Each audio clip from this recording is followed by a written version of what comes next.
nuestra docencia con sangre, sudor y lágrimas. Allá a veces pues, dándonos golpes contra la pared y ahí vamos construyendo. Por tanto, nos creamos una especie de coraza, esa mochila nuestra, digamos. Pero una cosa es que sea nuestra y otra cosa es que tengamos oportunidad y capacidad y ganas a veces de compartirla con otros, digamos, porque es una experiencia como muy personal. Pero todo esto afecta a la calidad educativa que tenemos en las aulas.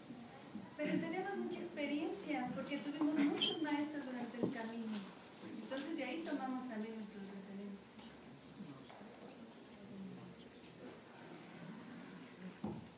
Correcto. ¿Usted ya se leyó el libro? Por supuesto que no. No, bueno, pero ahí viene esto, precisamente, está muy bien.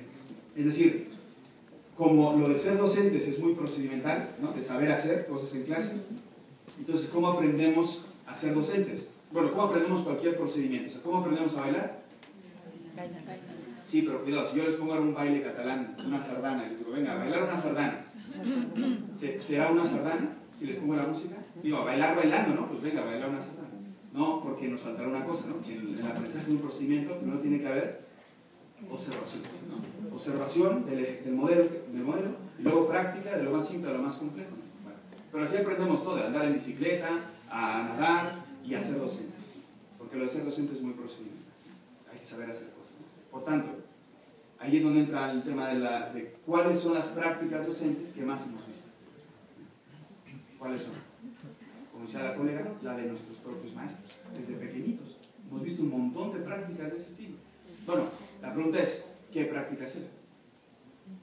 ¿Son prácticas adecuadas al perfil de egreso que ahora se supone que defendemos y que tendríamos que llevar a cabo en las aulas? O sea, prácticas educativas integradoras de ayuda a la construcción del aprendizaje, de atención a la diversidad, etcétera, o eran prácticas más bien de un estilo de escuela propedéutica selectiva, uniforme y acumulativa. Tendríamos que ver más o menos por dónde andamos, ¿no? ¿Qué prácticas hemos visto? Porque el día que nos ponen, si toda la vida hemos visto bailar un vals, el día que nos echen a la pista de baile, por más que nos guste el tango, ¿qué baile nos saldrá? El vals, que es lo que más hemos visto, ¿no? ¿Sí? Por tanto, aunque nos guste mucho la formación con enfoque en competencias, si toda la vida hemos visto la clase magistral, el día que nos toca dar clase, nos sale la clase magistral.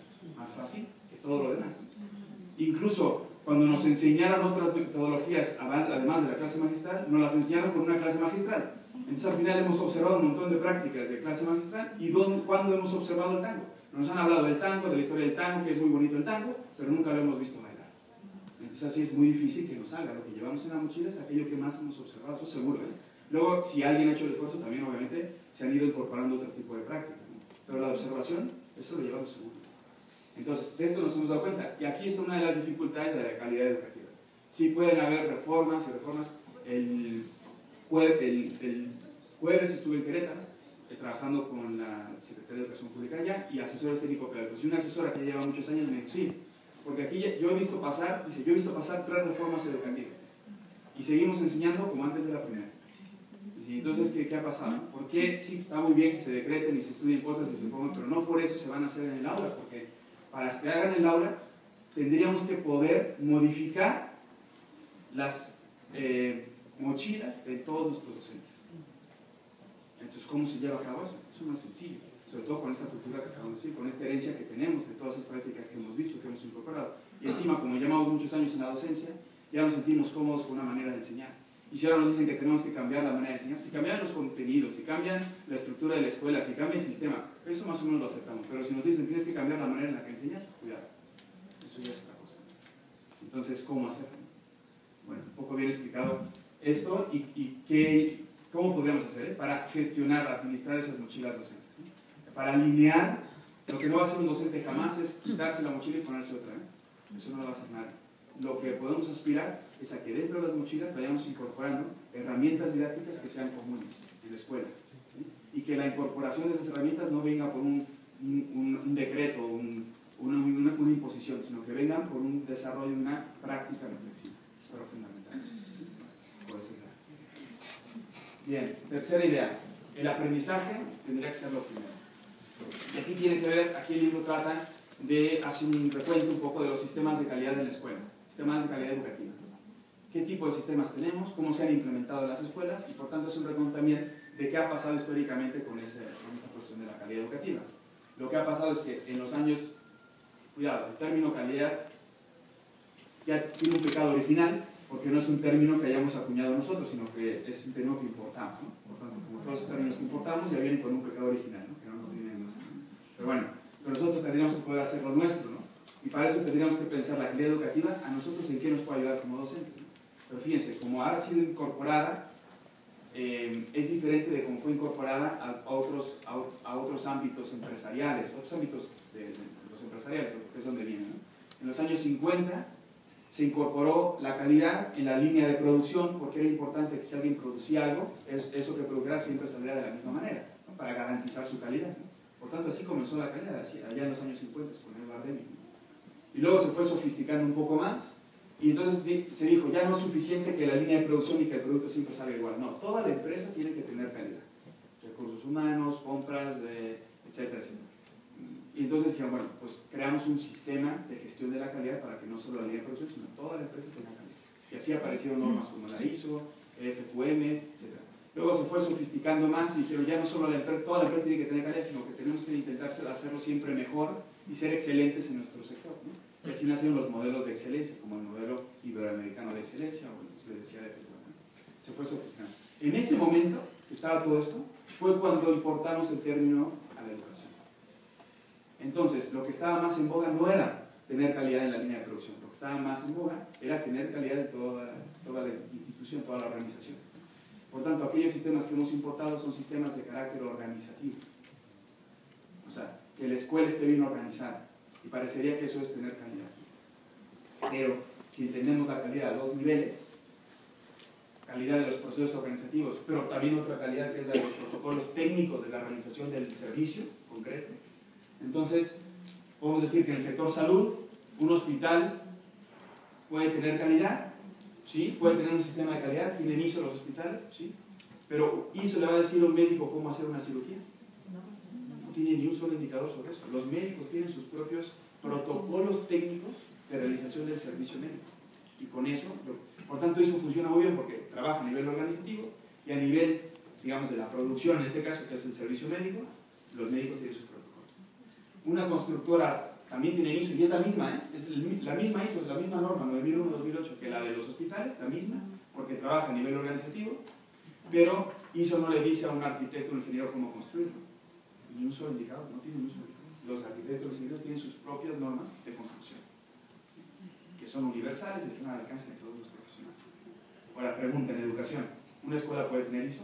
Puede tener, si los tiene, sistemas de pelea, la CENEP, sistemas incluso creados así en México, son de carácter organizativo. Pero, ¿esos sistemas nos van a decir cómo enseñar en clase?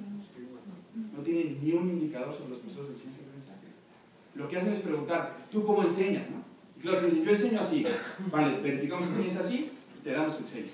Sí, pero esa enseñanza, aprendizaje, ¿estará lineal? ¿Estarás cumpliendo realmente tu programa? ¿Tendrá realmente calidad? ¿Estará garantizando el perfil de egreso?